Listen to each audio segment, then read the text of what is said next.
As we know, Donald Trump used his position of power in order to enrich himself. And believe it or not, that's against our Constitution. The Emoluments Clause, which no one really heard much about until Trump was in office and had all these conflicts of interest as a business owner who funneled $8 million in taxpayer money toward his hotels and other businesses. Now, there have been lawsuits filed against Donald Trump in regard to these violations of the Emoluments Clause. And unfortunately, the Supreme Court, which is dominated by conservatives, decided to throw those lawsuits out. Now, they argue that we're gonna throw him out because he's not president anymore, so this stuff doesn't really matter, it doesn't apply.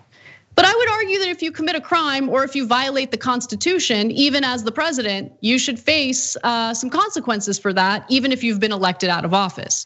Now, the justices threw out Trump's challenge to a lower court ruling that had allowed lawsuits to go forward, alleging that he violated the Constitution's Emoluments Clause by accepting payments from foreign and domestic officials who stay at the Trump International Hotel and patronize other businesses owned by the former president and his family. The high court also ordered the lower court rulings thrown out as well, and directed appeals courts in New York and Richmond, Virginia, to dismiss the suits as moot now that Trump is no longer in office. You know, Ben, the thing that amazes me is that while he was in office, the argument that we heard over and over again is you can't prosecute a sitting president. Then he's out of office and it's like, the issue's moot now that he's not the president. Like our system is just, it's BS. Like it's set up in a way where there's like never any consequences for these people in positions of power, whether they're still in office or after they're in office, after they've been elected out.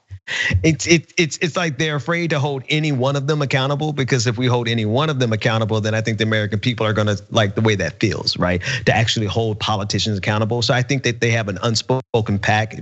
Actually, it might be spoken to never hold anyone accountable. But if there's anyone who's deserving of the full force of the federal government, it's Donald Trump.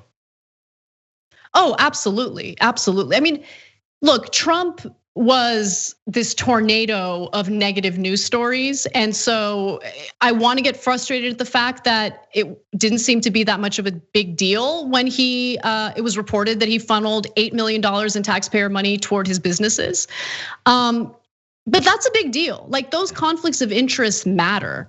And also, the reason why you have something like the Emoluments Clause is because you want a sitting president to basically look out for the best interests of the American people rather than his own personal enrichment and his own private businesses. And that is not what he did, right? So it was all about, okay, these foreign, this foreign country, how much have they spent on my hotels?